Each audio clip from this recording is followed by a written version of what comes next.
Live music is really important, and there's a big difference because it's about the experience. There's always the communication between stage and audience. We're on a constant battle, I think, as a grassroots music venue to sort of develop and enlighten people to that experience. You have to have a physical place for this kind of culture to exist in. If you don't have a physical space for it, then it doesn't exist. These venues that are really important, a lot of them have been around for many, many decades. They're struggling to keep the roof over their heads. I think we'd be nowhere without small independent music venues, to be honest.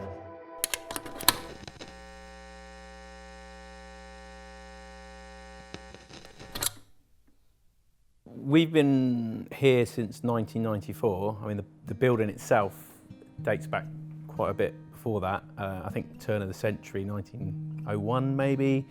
But I think it was a pub or a coach house even prior to that, which I think was a different building back then, which maybe goes back to even 1860. So, but in 94, it was just a pub that was owned by Marstons at the time. And it was my dad that came in here, basically had the idea of turning it into a music venue. I remember back in the day coming in here and measuring the walls, working out basically what we were going to do and how it was going to be designed, how it was going to be changed. It's gone through, I would say, like an evolution really of the last 28 years to become what it is today. I'm a musician and I was touring a lot, and I'd come and do bar shifts here when I wasn't out touring. Gradually, as the venue expanded from 300 to 600 capacity, I was asked to come on board as a manager, and I've been here ever since. And basically, yeah, just seeing it grow. The mood has kept the same from this sort of small thing to it's not big, but as big as it is now.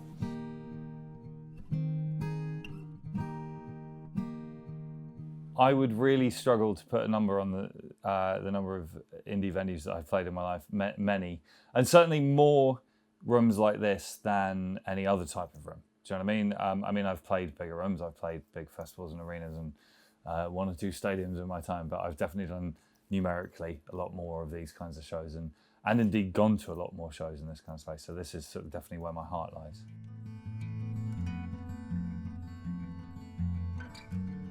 One of the advantages of playing kind of more intimate rooms like independent grassroots music venues is the proximity, the physical proximity. You're a lot closer to the audience. The front row's right there.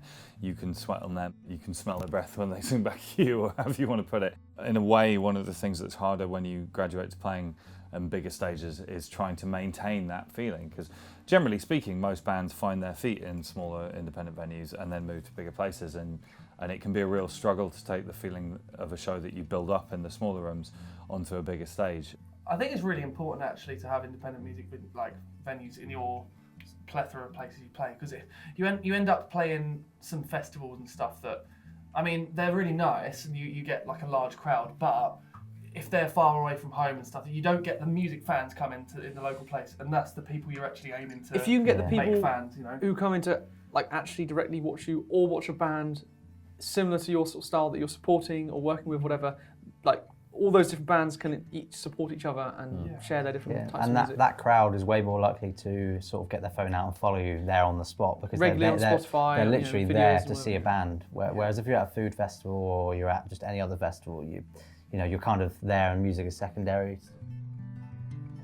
Grassroots music venues are the lifeblood. They're so important in the community, for one thing, but it's also just in terms of showcasing talent, sort of fledgling talent, is that they provide sort of the practice grounds for bands and artists to hone their craft. I mean, they absolutely are an essential element in the music chain. You can't take them out. It's part of that ecosystem. I think it's critical to developing new talent and finding new people. I mean, if you go back to 2007, people like Adele and Ed Sheeran were playing in venues like this. They become a massive export for the country and for the industry. Particularly here, we're able to offer local artists support slots in front of an audience that they may not get. So it's a full pro show, plus they end up playing with bigger artists. I feel like it was our way, it was our foot in the door initially. Kind of like just getting on the scene and just getting our first... Well, they still are important to us now. Yeah. Building our first group of fans, I think, if there wasn't independent music venues, you wouldn't have had anywhere to play or anyone to support playing these venues. So I think They're very, very important. I mean, even now, it's kind of we're still playing them. We might be looking at going onto the headline rather than the supporting sort of thing. It's kind of you find that they probably dominate the early to middle stages of a band's career quite heavily. I think without them, it would be really quite detrimental. I think, yeah. I think that grassroots music venues and their significance for fans is an opportunity to communicate with the band or artist they might have stumbled upon and discovered. And it enables that conversation and fandom to be nurtured and fostered in the early stages of that artist's development. And there's a relationship that forms and builds through that can't be replicated in any other means.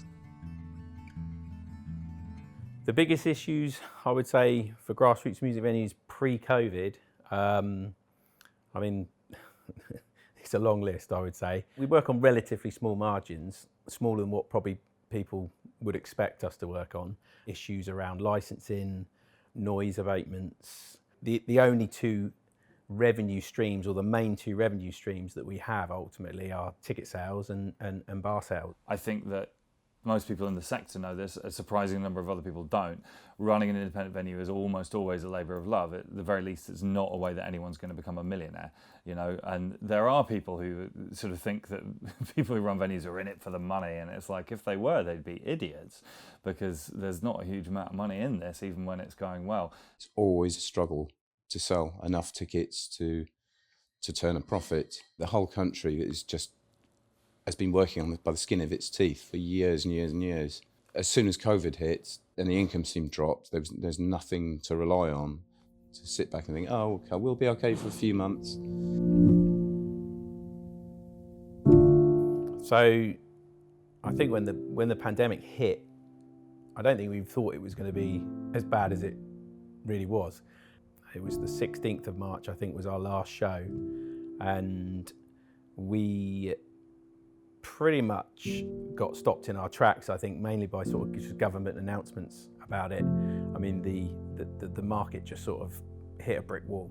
As soon as people were sort of advised not to come out, our ticket sales just literally stopped overnight. And I think we all thought it was going to last maybe a few weeks or a couple of months or something like that. We quite quickly realised this was going to be a major problem. Yeah, the first round of moving shows down the road, we were moving them to June, July, and it soon became apparent it was moving them to October, November, and then we started doing it again. It was really hard to see the length of it, and it's still going on now. We lost a show last Friday because the singer had COVID. It's going to keep happening. We had a headline show booked at the Joiners the week. We'd sold it out as well. Literally sold out the week that they literally put the lockdowns in. It was the day after. The day after. And so we had to cancel that.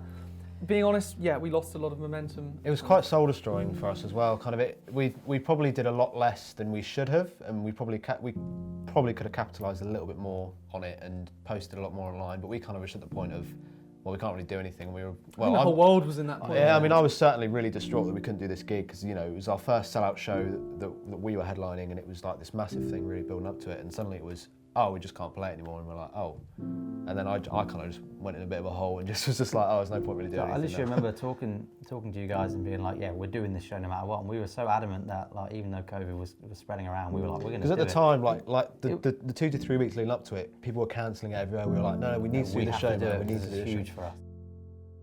I can't imagine what it would have been like to have been a business, but to run one of those venues. For a lot of people, the margins are so small at the best of times.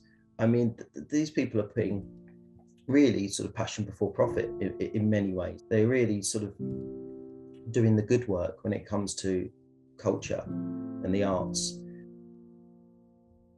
So when the pandemic first kicked in, I was in the middle of a tour and had to go home, and that sucked. And it was a difficult time for me. I earned the majority of my living from playing shows, and it's also the thing that I love. And so it was a bad time for me. But it was, of course, immediately apparent to me that there were other people who were going to have it worse. And the first people I thought of were my touring family, my band and my crew. So I got home, figured out how to do a live stream that was just really easy. I had to press one button. and did a show and set up a fundraiser and ended up raising about £45,000 for my crew, which was insane and so much more than I thought it was going to be. And it was so easy. And I went to bed and then slept off the hangover. And then, you know, everything was still there and we were all still locked inside and the audience were all still there. And I was having a conversation with my friend Giles, who runs Nambucca, which is a venue in North London where I actually used to live in the hallway for a few years, believe it or not. And talking to him about his business model, obviously it was completely hold below the waterline, but everything that was going on. So the following week I did a show where I played my first album as a fundraiser for Nambucca, and it raised, I think it raised about £12,000 for them. One of the groups of people who are really staring into the abyss right now are independent venues. You know, these are businesses that are not exactly the most thankful of tasks to run at the best of times. They run on small margins, they run from week to week, and they are the places where our culture exists and thrives. So then I sort of put word out saying, does anybody else want a hand? Each individual venue was doing the fundraising side of it themselves. So I don't have an exact figure, but I think we came in at just over £300,000 for indie venues around the UK. And, you know, that didn't single-handedly keep any of them solvent, but I like to think it helped, and it felt like a useful thing to do with my time when the world was stopped. Support systems pre-COVID were pretty much non-existent, apart from the fact that Music Venue Trust, they were created in early 2014. It was set up to effectively protect, secure and improve the sector as a whole. And when the pandemic came along, I think their members grew twofold. I think they've got something like 900 plus members now of the Music Venue Alliance, which has just unified the whole sector and given us a lot bigger voice, because, you know, nearly everything in that sector is an independent, you know, group of people like us that obviously are just passionate about music and about live music and the community. The Music Venue Trust has been a lifeline for several years. It's been a really good support network because the whole period has been pretty depressing. And a really significant thing is if you listen to debates in Parliament, they used to just mention opera houses and theatres, and now the words grassroots music venue is quite often mentioned in Parliament. It's a recognition that it is really important and it does need supporting, because we all work to these tiny margins. We'll be all back to the state where we're in the position where any of us could go under at any point because the margins are so tight. I think in terms of ongoing support and support that still needs to be improved for our areas, I think councils, local councils and government need to look at how they can support us. I mean, if you compare us as a country to a lot of other European countries, the sort of the subsidised support for our area of the business or of the industry is a lot more. There's a lot more there. I think that recognition also needs to come from, and that support needs to come from sort of like the higher levels of the industry as a whole, the music industry as a whole. So your bigger labels and the people like O2, arenas and concert halls, they need to realise that, you know, without us, they won't have artists to fill their venues. We are the research and development, if you like, for the sector.